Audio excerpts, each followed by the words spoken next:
Stand up and show me your ID. Now.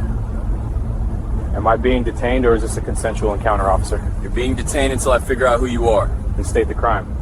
Because eating lunch is not one. The body camera footage that would eventually destroy Officer Kyle Miller's career and cost the city of Charleston nearly $1 million began with 30 seconds of silence. It was a perfect Tuesday afternoon in late October, the kind of day where the heat of the South gives way to a crisp golden autumn breeze. The camera mounted to the chest of a 29-year-old patrol officer captured the rhythmic crunch of boots on gravel as he walked through the manicured paths of Marion Square Park. Officer Miller wasn't responding to a bank robbery. He wasn't chasing a violent fugitive. He was responding to a suspicious person call that had come in from a resident of the luxury condos overlooking the park, a call that described nothing more than a man sitting on a bench. The man in question was Elias Thorne. At 58 years old, Elias was a portrait of dignity. He was wearing a charcoal gray bespoke suit, though he had removed the jacket and folded it neatly next to him on the iron bench. His tie was loosened slightly at the collar, and he was halfway through a turkey sandwich from the deli down the street. Elias wasn't loitering. He was taking his federally mandated lunch break. He had spent the morning reviewing compliance reports for the Department of Justice, and he had chosen this specific bench because it offered a clear view of the old Citadel building. He had a copy of the Wall Street Journal open on his lap, and his reading glasses were perched on the bridge of his nose. To anyone with a shred of common sense, Elias Thorne looked exactly like what he was, a senior professional taking a quiet moment in the middle of a workday. But Officer Kyle Miller didn't see a professional. Miller, who had been on the force for just under 4 years and was already developing a reputation for being aggressive with quality-of-life enforcement, saw a target. The dispatch call had mentioned a black male approximately 50 to 60 loitering near the fountain. In Miller's mind, the affluent neighborhood surrounding the park didn't match the man on the bench. He had already decided before he even opened his mouth that Elias didn't belong there. Miller approached from the side, his thumbs hooked into his duty belt, his posture stiff and confrontational. He didn't offer a greeting. He didn't ask how the day was going. He stopped 3 feet from where Elias was eating and cast a shadow over the newspaper. "Hey, buddy," Miller said. His voice was loud, shattering the peace of the park. "We need to talk." Elias Thorne didn't jump. He didn't scramble to pack up his things. He slowly chewed the bite of sandwich he had just taken swallowed, and then looked up over the rim of his reading glasses. His eyes were calm, possessing the heavy, settled weight of a man who had seen everything the legal system had to offer. He folded his newspaper deliberately, placing it on his lap. "Good afternoon, officer," Elias said. His voice was a deep baritone, polished and articulate. "Is there something I can help you with?" "Yeah, you can tell me what you're doing here," Miller said, stepping closer. The camera captured the aggression in his stance. He was looming, trying to project dominance. "I am eating my lunch," Elias replied simply. "I assume that is not a violation of city ordinance." "We got a call," Miller said, cutting him off. "Suspicious individual, loitering. People are concerned. You don't live around here, do you?" Elias picked up a napkin and wiped the corner of his mouth. "Officer, I am sitting on a public bench in a public park during daylight hours. I am not soliciting, I am not intoxicated, and I am not disturbing the peace. Whether I live around here is irrelevant to my right to be here." Miller's jaw tightened. He wasn't used to people talking back, especially not with words like irrelevant. He was used to fear. He was used to immediate submission. "I didn't ask for a law lecture. I asked for your ID. Let's see it." Elias sighed, a sound of profound disappointment rather than fear. He turned his body slightly to face the officer fully. "Officer, before we proceed, I need you to answer a question. Am I being detained, or is this a consensual encounter?" The question hung in the air, heavy and precise. Am I being detained? It was the kind of question that rookie officers dreaded and arrogant officers hated. Officer Kyle Miller was firmly in the latter category. He shifted his weight, his hand dropping instinctively to rest near his holster, not drawing but signaling a threat. The body camera audio picked up the rustle of his uniform and the sharp intake of breath. "You're being detained until I figure out who you are and what you're doing," Miller snapped. "Now give me your ID. I'm not going to ask you again." Elias Thorne remained seated. He did not reach for his pocket. He did not reach for the jacket folded beside him. He kept his hands perfectly visible on his knees, palms open. "Officer, for a detention to be lawful under Terry v. Ohio, you must possess reasonable, articulable suspicion that a crime has been committed, is being committed, or is about to be committed. A vague report of a suspicious person without specific conduct does not meet that standard. So I will ask you again, what specific crime do you suspect me of committing?" Miller's face flushed a deep red. He looked around the park. A few people were walking their dogs. A nanny was pushing a stroller about 50 yards away. They were starting to look over. Miller felt his authority slipping, and his ego couldn't handle the bruising. "You're failing to identify," Miller said, his voice rising. "That's a crime. In this state, you have to identify yourself when an officer asks." "That is incorrect," Elias said, his tone remaining maddeningly conversational. "This is not a stop and identify state unless I am lawfully arrested or validly detained. Since you have articulated no crime, there is no valid detention. Therefore, I am not obligated to provide identification papers to satisfy your curiosity. I am a citizen eating a sandwich." "Listen to me," Miller growled, stepping into Elias's personal space. "You're acting belligerent. You're obstructing my investigation. That gives me all the cause I need. Stand up." "I am not belligerent," Elias corrected him. "I am asserting my Fourth Amendment rights. There is a distinct legal difference, officer. I would strongly suggest you consider your next move very carefully. You are on the precipice of a significant mistake." "I don't need advice from a vagrant," Miller spat out the word. He saw the suit, but he didn't see it. He saw a man who refused to bow, and that made him a threat. "Last chance. ID. Now." "No," Elias said.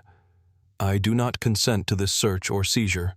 If I am not under arrest, I am going to finish my lunch." Miller reached for his radio, clicking the button on his shoulder mic. "Dispatch show me with one uncooperative male at Marion Square. Requesting backup. Subject is refusing lawful orders and acting erratic." Elias shook his head slowly. "Erratic, officer, the camera on your chest is recording everything. It sees me sitting still. It hears me speaking calmly. You are fabricating a narrative in real time. That is known as falsifying a police report. That is a felony." "Shut up!" Miller yelled. The shout drew the attention of a woman sitting on a bench across the path. She was in her 40s, wearing jogging clothes. She pulled out her phone and held it up, the universal signal that the world was now watching. Miller saw her but ignored her. He was too committed now. He couldn't back down without looking weak in front of the civilians. "You want to play lawyer?" Miller said, unclipping his handcuffs from his belt. The metallic rattle was distinct and sharp. "We can play lawyer at the station. Stand up. Turn around." Elias looked at the officer, his eyes narrowing slightly. He calculated the variables. He could continue to sit, forcing the officer to physically drag him up, which would look worse for the department but risked physical injury. Or he could comply under duress, preserving his dignity and his physical safety while securing the lawsuit. Elias chose the latter. "I am complying with your orders only because you are threatening me with physical force," Elias said, his voice projecting clearly for the bystander's phone and the body camera. "I am not resisting. I am not consenting." Elias stood up slowly. He towered over Officer Miller by 2 inches. He turned around, placing his hands behind his back, interlacing his fingers. "You're making a mistake that you cannot undo, son," Elias said softly. "Stop talking," Miller said, grabbing Elias's wrists and slapping the cold steel cuffs onto them. He ratcheted them tighter than necessary. "You're under arrest." The sensation of handcuffs was something Elias Thorne had not felt in 40 years, not since a protest in D.C. during his college years. But the cold metal biting into his wrists today felt different. It wasn't the badge of honor of a protest. It was the sharp sting of injustice. Officer Miller shoved him slightly forward, forcing him to spread his feet. "What am I being arrested for?" Elias asked. He didn't turn his head. He stared straight ahead at the statue in the center of the park. "Obstruction of justice," Miller reciting the catch-all charge used by lazy officers everywhere. "Disorderly conduct, failure to obey a lawful order." "Those are derivative charges," Elias noted. "They require an underlying lawful basis. You still haven't named the crime I was committing before you approached me." "I said shut up." Miller grabbed Elias by the bicep. He turned to the woman recording them. "Back up, ma'am. This is an active crime scene. You interfere, you're next." The woman didn't back up. "I'm on public property, officer," she shouted back. "He wasn't doing anything. I've been here for 20 minutes. He was just eating." "I've got it, ma'am," Elias called out to her, his voice steady. "Please keep recording. Do not stop until we leave. My name is Elias Thorne." Miller jerked Elias toward the patrol car parked at the curb. "Get moving." As they walked, Elias looked at his jacket and newspaper left on the bench. "My personal property," Elias said. "You are required to secure it." Miller groaned, annoyed. He dragged Elias over to the bench, snatched up the expensive suit jacket and the newspaper and stuffed them haphazardly under his arm. He then marched Elias to the cruiser. He opened the back door and pushed Elias's head down a rough, unnecessary gesture, guiding him into the cramped plastic seat. The back of a police cruiser is designed to be dehumanizing. The hard plastic seat, the cage separating the front and back, the smell of stale sweat and industrial cleaner. Elias sat awkwardly, his hands pinned behind his back, straining his shoulders. He closed his eyes for a moment, centering himself. He needed to be sharp. Miller got into the driver's seat. He was breathing hard, the adrenaline of the confrontation still pumping through him. He typed something into his computer terminal. He didn't look back at his prisoner. He was already rehearsing his story for the sergeant. Subject was hostile, refused to identify. Aggressive movements. I feared for my safety. "Officer Miller," Elias said from the back seat. "I want you to note the time. It is 1:14 p.m. You have officially deprived a citizen of their liberty without probable cause. Every minute that passes from this moment forward increases the liability for your department." Miller slammed his hand on the steering wheel. "You know, usually people shut up when they get the bracelets on. You just don't know when to quit. You think you're the first guy to threaten me with a lawsuit. I got a union rep who eats guys like you for breakfast." "I assure you," Elias said dryly, "he has never eaten anyone like me." Miller started the engine and pulled away from the curb lights, flashing unnecessarily as he merged into traffic. The ride to the precinct was short, maybe 10 minutes. Miller turned up the radio, blasting talk radio to drown out any further comments from the back seat. Elias sat in silence, watching the city pass by. He saw the courthouse where he had argued cases. He saw the federal building where his office was located on the top floor. They arrived at the central precinct. Miller pulled into the sally port, the heavy garage door rattling shut behind them. He hauled Elias out of the car. "Let's go," Miller said. "Processing. Then you can sit in a cell until you decide to tell us who you are." "My identification is in my jacket pocket," Elias said as they walked through the secure doors into the booking area. "The jacket you crumpled into the front seat." Miller ignored him and pushed him toward the booking desk. The room was bright fluorescent and loud. Phones were ringing. Other officers were chatting. Behind the high desk sat Sergeant Tom Reynolds. Reynolds was 55, a 30-year veteran with gray hair and a tired face. He had seen it all. He looked up as Miller approached with Elias in tow. Reynolds looked at Elias, the suit, the posture, the calm expression, and then he looked at Miller. Reynolds frowned. He knew a dirtbag when he saw one, and he knew a solid citizen when he saw one. Elias Thorne looked like the kind of man who played golf with the mayor. "What do we have here, Miller?" Reynolds asked, his voice weary. "Refusal to identify obstruction disorderly," Miller said, puffing out his chest. "Guy wouldn't give me ID in the park. Started making a scene, gathering a crowd." Reynolds looked at Elias. "That true, sir?" "The officer approached me while I was eating lunch," Elias said. "He had no reasonable suspicion. I asserted my rights. He arrested me." Reynolds sighed. He looked at Miller. "Did you search him?" "Pat down only. His wallet is in his jacket," Miller said, dropping the suit jacket onto the counter. "Uncuff him so we can print him," Reynolds said. Miller removed the cuffs. Elias rubbed his wrists. There were red marks where the metal had dug in. "Empty your pockets, sir," Reynolds said respectfully. "We need to inventory your property." Elias reached for the jacket on the counter. He reached into the inside breast pocket and pulled out a slim leather wallet. He placed it on the counter. "My identification is inside," Elias said, "along with my credentials." Reynolds picked up the wallet. He flipped it open. The booking room was noisy, a cacophony of ringing telephones, squawking radios, and the low murmur of officers processing arrests. But the moment Sergeant Tom Reynolds opened the leather wallet, a strange bubble of silence seemed to form around the booking desk. Reynolds stared at the credentials. He blinked, thinking perhaps his reading glasses were dirty. He leaned in closer. On the left side of the wallet was a heavy metallic badge, gold and blue. On the right was a laminated ID card with a holographic seal. United States Department of Justice, Civil Rights Division, Elias J. Thorne, Senior Federal Monitor. Reynolds felt a cold drop of sweat slide down his spine. He knew what a federal monitor was. Everyone in law enforcement knew. These were the people sent by Washington when a police department was so corrupt, so broken, or so incompetent that the federal government had to step in and take over.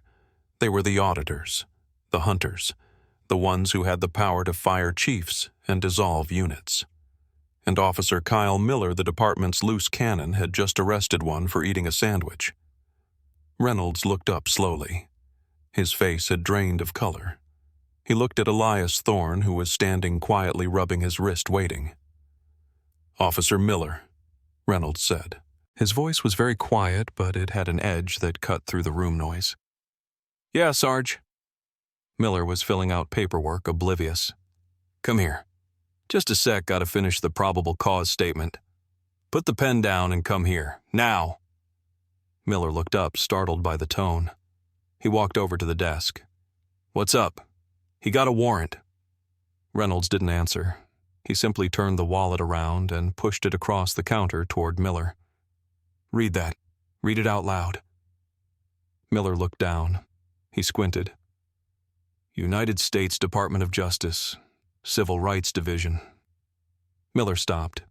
He looked up at Elias, then back at the ID. "Senior Federal Monitor." Miller scoffed a nervous, incredulous sound. "This is fake. Gotta be. You can buy these online. This guy's a sovereign citizen or something." Elias spoke for the first time since entering the room. "Officer Miller, if you believe that credential is fraudulent, I encourage you to add impersonating a federal officer to my charges. That is a federal felony. Please call the FBI field office. The number is on the back of the card. Ask for Special Agent in Charge Henderson. Tell him you have Elias Thorne in custody." Miller looked at Elias. The confidence was gone, replaced by a creeping dread. Reynolds snatched the wallet back. He looked at Elias. "Sir, you work for the DOJ." I am currently the lead monitor for the consent decree in the neighboring county, Elias said calmly. And I was in town meeting with your district attorney regarding a separate civil rights inquiry. I decided to take a lunch break. Reynolds closed his eyes for a brief second. Miller, take the handcuffs off. Oh, wait, they are off. Don't touch him again.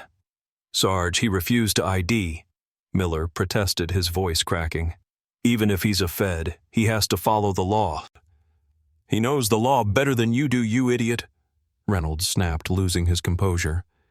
You arrested a federal civil rights monitor for loitering. Do you have any idea what you just did? I want to speak to your watch commander, Elias said, and I want the chief of police notified immediately. Sir, we can clear this up, Reynolds said, his hands shaking slightly as he held the wallet. It's a misunderstanding. We can release you right now. No record. No, Elias said firmly. I have been arrested. I have been transported. I have been booked. The seizure has occurred. You cannot unarrest me to save face. I want the watch commander, and I want my phone call. Reynolds looked at the other officers in the room. They had all stopped working. They were staring. They realized the ship was sinking, and they were all on board.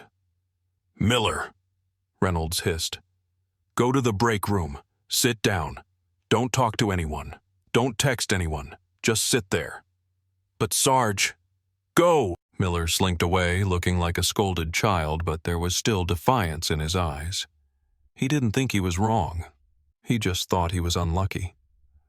Reynolds picked up the phone. He dialed the lieutenant's extension. LT.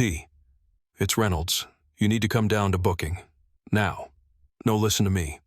Miller arrested a guy. It's bad. It's the DOJ, sir. The guy is a federal monitor. Yes, he's standing right here. Elias watched the sergeant panic. He felt no satisfaction, only a weary resolve. This was the system he had spent 30 years fighting. It wasn't just Miller. It was the sergeant trying to cover it up. It was the culture that allowed Miller to exist. Sir, Reynolds said, hanging up the phone. Lieutenant Creates is coming down. Can I get you some water? Coffee? A chair? I would like a chair, Elias said. And I would like you to ensure that the body camera footage from Officer Miller's camera is uploaded and locked immediately. If 20 seconds of that footage goes missing, Sergeant, I will ensure that you are named personally in the federal lawsuit. It won't go missing, sir, Reynolds promised, pale-faced. I'm locking it now.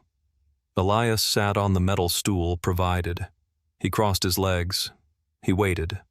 The machinery of the department was about to grind to a halt, all because of a sandwich and an ego.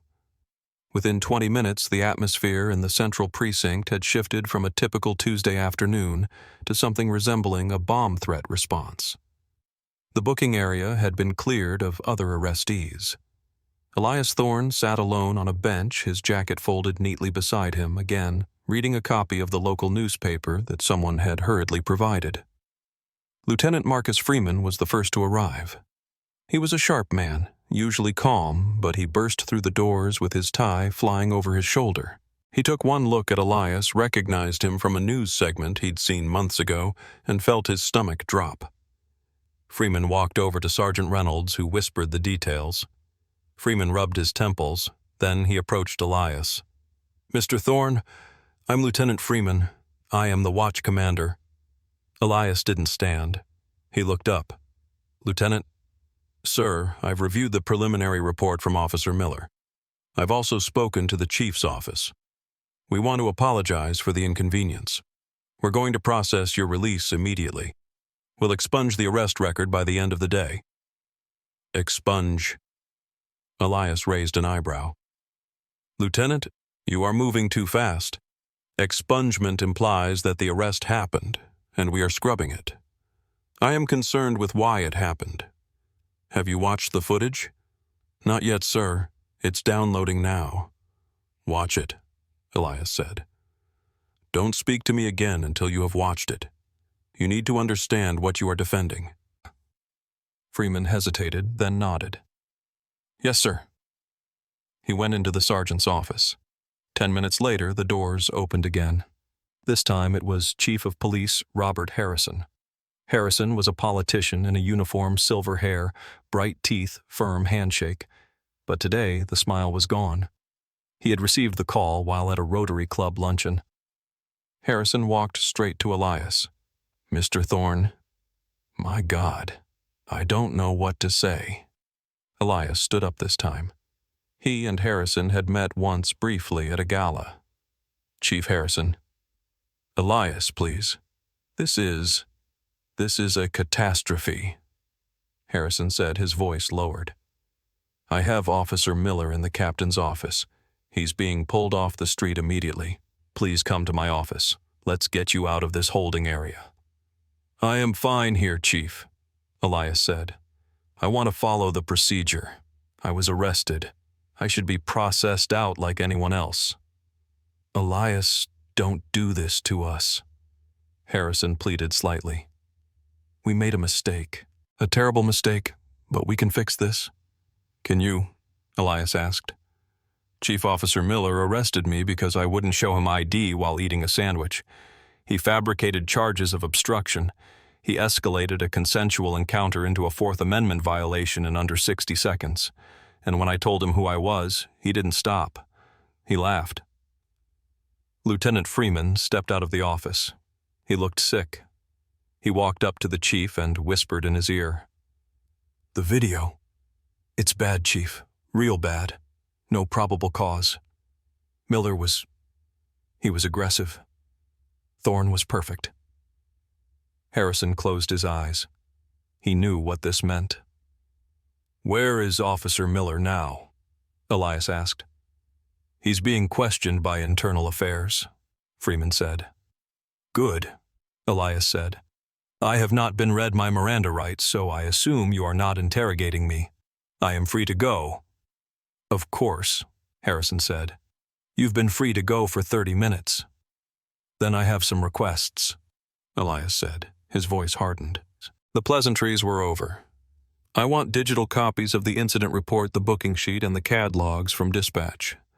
I want them provided to me before I leave this building. We can't release evidence that quickly, Freeman started. You can, Elias interrupted. And you will, because if I have to subpoena them, I will also subpoena 5 years of Officer Miller's stop and frisk data. And I suspect, gentlemen, that I am not the first black man he has stopped in Marion Square. The silence that followed was deafening. Harrison looked at Freeman. They both knew the answer. Miller had numbers, high numbers. They had ignored it because he was proactive. We'll get you the copies, Harrison said quietly. And one more thing, Elias said. I want my suit jacket cleaned. Miller threw it on the floor of his cruiser. We'll pay for it, Harrison said. We'll replace it. It's not about the money, Chief, Elias said, picking up his jacket and dusting off a speck of lint. It's about the respect. Elias looked toward the back hallway where the holding cells were. And tell Officer Miller that the fake badge he laughed at, it has more power than he will ever understand. Elias Thorne walked out of the central precinct at 3:45 p.m. The sun was still shining, but the day felt different now. Chief Harrison had offered his personal driver to take Elias home. Elias had declined. He had called an Uber. He wanted to stand on the sidewalk, a free man, and wait like anyone else. As he waited, his phone buzzed. It was his assistant. Elias, are you okay? You missed the 2:00 p.m. call with the mayor's office. I was indisposed, Elias said calmly. I'll explain later. Draft a litigation hold letter. Address it to the city attorney of Charleston. I want it sent by courier before close of business today. A litigation hold. For what case? Target is the Charleston Police Department. Specific focus on Officer Kyle Miller. Preservation of all electronic data, body cams, dash cams, emails, and disciplinary records. There was a pause on the other end. "Elias, did something happen?" "Yes," Elias said, watching a black SUV pull up. "I went to the park." Back inside the station, the fallout was nuclear. Officer Kyle Miller was sitting in an interrogation room stripped of his gun and badge. He was still trying to argue. "He didn't listen," Miller shouted at the internal affairs investigator. "He was arrogant. You can't just let people walk all over you." "Miller, shut up," the investigator said, rubbing his eyes. "Do you know what qualified immunity is?" "Yeah, it protects me." "Not when you knowingly violate a clearly established constitutional right," the investigator said. "You demanded ID without reasonable suspicion. Brown visa Texas, Hebel, basic academy stuff, and you did it to a federal monitor. There is no immunity for this. You are on your own." Miller slumped in his chair. The reality was finally starting to crack through his armor of entitlement. In the chief's office, Harrison was on the phone with the city attorney. "How bad is it?" the attorney asked. "It's the worst-case scenario," Harrison said, looking out his window. "We have it on video. Miller looks like a bully. Thorne looks like... well, he looks like a federal judge. And there were witnesses. A woman filmed it. Is it on social media yet? I don't know. Check, now." It was. The woman who had filmed the arrest had uploaded it to Twitter 30 minutes ago. It already had 40,000 views. The caption read, "Charleston PD arrests elderly man for eating while black. Officer wouldn't listen." Harrison watched the view count tick up 41,000, 45,000, 50,000. "We need to settle," Harrison said into the phone. "We need to settle this fast, whatever he wants." "He's a federal monitor, Bob," the city attorney said, his voice hollow. "He doesn't want money. He wants blood. He wants policy changes. He wants your badge." The lawsuit, Thorne v. City of Charleston, was filed 48 hours later. It was a masterpiece of legal writing, concise, brutal, and irrefutable. It alleged violations of the Fourth and 14th Amendments, false arrest, false imprisonment, and battery. But the most damaging part was the section on pattern and practice. Elias hadn't just sued for himself. He had used his resources to pull Officer Miller's history. The data was damning. Over 3 years, Miller had conducted 400 suspicious person stops. 85% of them were black men. Only 2% resulted in a citation for an actual crime. The rest were release without charge after running ID. It was a harassment campaign disguised as policing. The media storm was intense. The video of Elias' dignified, calm citing case law while Miller screamed at him played on every national news network. It was the perfect contrast. The unruly, unprofessional cop versus the composed, educated citizen. The internal affairs investigation was concluded in record time. Usually these things took months. This took 2 weeks. The findings were sustained on all counts. Miller had violated department policy, state law, and the U.S. Constitution.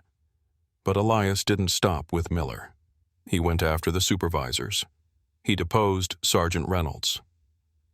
"Why did you allow the arrest to proceed when the officer could not articulate a crime?"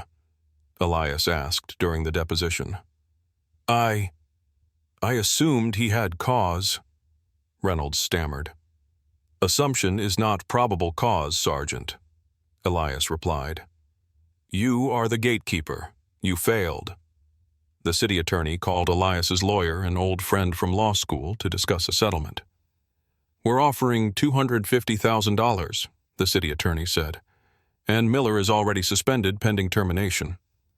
"We're not interested in the money," Elias's lawyer said. "Elias wants $750,000, and he wants a consent decree." "A consent decree, you can't demand that in a settlement." "Then we go to trial," the lawyer said. "And Elias will put the chief on the stand. He will put the mayor on the stand. He will expose the fact that you knew about Miller's numbers and did nothing. Do you want that in an election year?" The city attorney folded. They settled for $850,000. But the non-monetary terms were the real victory. The department agreed to an independent audit of all stop and identify encounters for the next 5 years.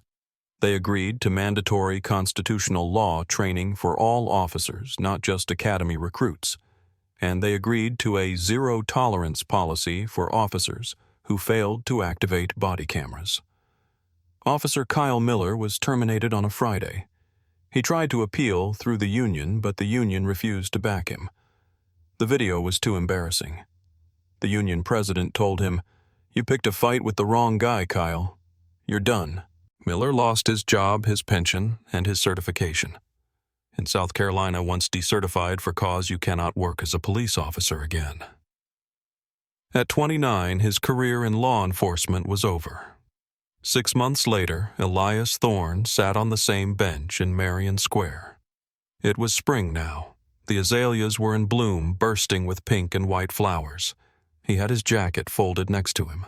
He was eating a turkey sandwich. He watched a pair of police officers walking the beat. They were young, diverse, one white female, one black male. They walked past a group of teenagers playing music, a little too loud. Elias watched closely. The old way would have been to storm and demand ID and assert dominance. Instead, the female officer waved. "Afternoon, guys. Keep the volume down a bit, okay? People are reading." "Sure thing. Officer," one of the kids said, turning the speaker down. The officers kept walking. They saw Elias. They nodded respectfully. "Good afternoon, sir." "Good afternoon," Elias replied. It was a small change, a tiny shift in the universe. But it was there. Elias had donated the entire $850,000 settlement. Half went to the local public defender's office to hire 2 new attorneys dedicated to misdemeanor defense. The other half went to a scholarship fund for children of incarcerated parents. He didn't keep a dime. The Department of Justice had officially opened a larger probe into the department triggered by the data Elias had uncovered. Ironically, Elias had to recuse himself from the oversight team to avoid a conflict of interest. He didn't mind. He had done his part. But as he sat there enjoying the peace, Elias felt a lingering sadness. He thought about Officer Miller. He didn't hate the young man. He pitied him. Miller was a product of a system that taught him that a badge meant he was a king and that citizens were subjects. Miller had destroyed his own life because he couldn't handle a simple no. And Elias thought about the men who weren't federal monitors, the men who didn't have law degrees, the men who didn't have the right kind of ID in their wallets. What happened to them? When they were stopped in this park and they asserted their rights and they were handcuffed, they didn't get an apology from the chief. They got a criminal record. They lost their jobs. They lost their dignity. Elias had won because he was Elias Thorne. But the victory felt hollow because it shouldn't have required a federal badge to be treated like a human being. The Constitution applies to the janitor just as much as it applies to the judge. Or at least it's supposed to. He finished his sandwich, wiped his mouth, and stood up. He put on his jacket, smoothing the lapels. He looked at the empty bench. It was just a piece of wood and iron. But it was also a battleground. Elias picked up his briefcase and began the walk back to his office. He had work to do. As long as there were officers like Miller, and as long as there were systems that protected them, his lunch breaks would never truly be peaceful. Thank you for reading this story. It's a stark reminder that authority without accountability is just tyranny, and that knowing your rights is your first line of defense. Here is a question for you. If Elias hadn't been a federal official, do you think the department would have ever admitted they were wrong? Or would he just be another statistic? Let me know your thoughts in the comments below, and please subscribe if you believe in justice and accountability. See you in the next story.